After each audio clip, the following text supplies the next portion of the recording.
राज्यासह संपूर्ण देशभरातील लोकसभा निवडणुका या पार पडल्या आणि या लोकसभा निवडणुकानंतर आपल्यासह सगळ्यांचेच लक्ष लागले होते ते म्हणजे प्रत्येक राज्यात होणाऱ्या विधानसभा निवडणुकांकडे।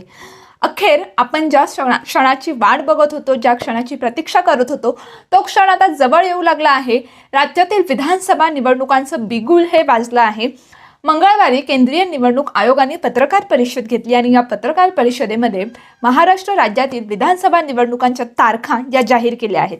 अर्थात निवडणुकांच्या तारखा जाहीर झाल्या आणि यानंतर आता सगळेच पक्ष चांगलेच ॲक्शन मोडमध्ये आल्याचं चित्र दिसून येत आहे। अशातच मुंबईची चर्चा ही सगळीकडे जोरदार असते आणि त्याचबरोबर मुंबईतील वरळी मतदारसंघात म्हणजेच आदित्य ठाकरे यांच्या विरुद्ध यावेळेस नेमकं कोण उभं राहणार याबाबत अनेक चर्चांना अनेक दिवसांपासून उधाण आलं होतं, परंतु आता यामध्ये आणखीन एक नवा चेहरा समोर आला आहे। नेमका सविस्तर काय प्रकरण आहे या व्हिडिओमार्फत जाणून घेऊया, तर कुठेही जाऊ नका आणि व्हिडिओ शेवटपर्यंत पहा। त्याचसोबत अद्यापही आमच्या टाइम महाराष्ट्र या यूट्यूब चॅनलला सबस्क्राईब केले नसेल तर टाइम महाराष्ट्र या यूट्यूब चॅनलला सबस्क्राईब करा आणि त्याचसोबत आमच्या फेसबुक पेजला देखील नक्की फॉलो करा। नमस्कार, मी गायत्री घुगे बोडके टाइम महाराष्ट्रामध्ये तुम्हा सर्वांचे स्वागत करते। मंगळवारी केंद्रीय निवडणूक आयोगाने एक पत्रकार परिषद घेतली आणि या पत्रकार परिषदेमध्ये त्यांनी झारखंड आणि त्याचबरोबर महाराष्ट्र राज्याच्या निवडणुकांच्या तारखा या घोषित केल्या। 20 नोव्हेंबर 2024 रोजी महाराष्ट्रामध्ये राज्याच्या विधानसभा निवडणुका या होणार आहेत। अर्थात या दिवशी मतदान होणार आहे आणि त्यानंतर पुढे 3 दिवसांनीच म्हणजेच 23 नोव्हेंबर 2024 रोजी मतमोजणी ही होणार आहे।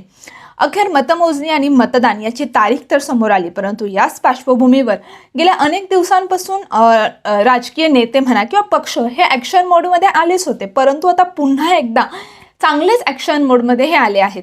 अशातच वरळी मतदारसंघाची चर्चा देखील जोरदार आहे।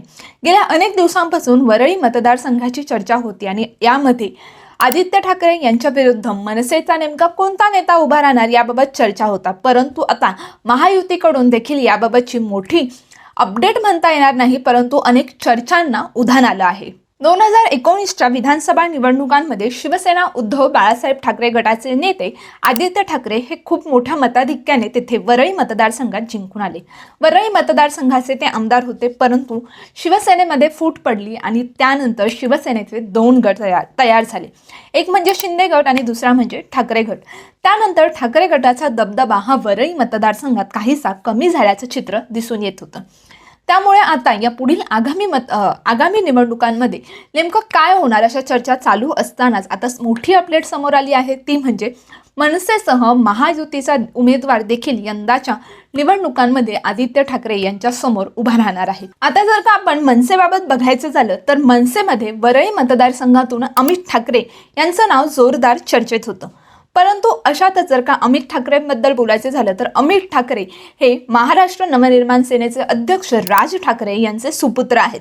त्याचबरोबर ते आदित्य ठाकरे यांचे चुलत भाऊ देखील आहेत। त्यामुळे अमित ठाकरे यांचा देखील दबदबा तेवढाच जास्त असल्याचं एकंदरीत चित्र दिसून येत आहे। तर दुसरीकडे वरळी मतदारसंघातून निवडणूक लढविण्यासाठी भाजपच्या एका महिला नेत्याने देखील इच्छा व्यक्त केली आहे। भाजप नेत्या शनाया एनसी यांनी आदित्य ठाकरे यांच्या विरोधात निवडणूक लढवण्याची इच्छा व्यक्त केली आहे। मला आदित्य ठाकरेंविरुद्ध निवडणुकीला उभे राहायचे आहे अशी इच्छा शनाया एनसी यांनी व्यक्त केली आहे। शनाया एनसी यांच्या या इच्छेवर भाजप नेते काय निर्णय घेणार हे पाहणं महत्त्वाचं असणार आहे। अशातच जर आता भाजपने शनाया यांना निवडणुकीचे तिकीट दिले तर वरळी मतदारसंघात शनाया या आदित्य ठाकरे यांच्या विरुद्ध लढणार असे चित्र दिसून येत आहे। त्याचबरोबर गेल्या काही दिवसांपासून आदित्य ठाकरे हे वरळी मतदारसंघात लक्ष केंद्रित करताना आपल्याला दिसून येत आहेत। त्यामुळे या येत्या आगामी निवडणुकीचं जर का पाहिलं तर महायुती विरुद्ध मनसे आणि विरुद्ध शिवसेना उद्धव बाळासाहेब ठाकरे यांचे नेते म्हणजेच आदित्य ठाकरे अशी तिरंगी लढत आपल्याला पाहायला मिळणार का हे पाहणं नक्कीच उत्सुकतेचं असणार आहे। त्याचबरोबर मनसे आणि महायुती यांच्या उमेदवारांमुळे आदित्य ठाकरे यांचं जिंकणं अवघड होणार का, यांच्यासाठी ही निवडणूक अवघड होणार का हे देखील पाहणं नक्कीच महत्त्वाचं असणार आहे। याबाबत तुम्हाला काय वाटतं हे कमेंट करून नक्की सांगा आणि मनोरंजन क्षेत्रातील त्याचबरोबर राजकीय क्षेत्रातील आणि ताज्या अपडेट्स जाणून घेण्यासाठी टाइम महाराष्ट्राला नक्की फॉलो करा। धन्यवाद।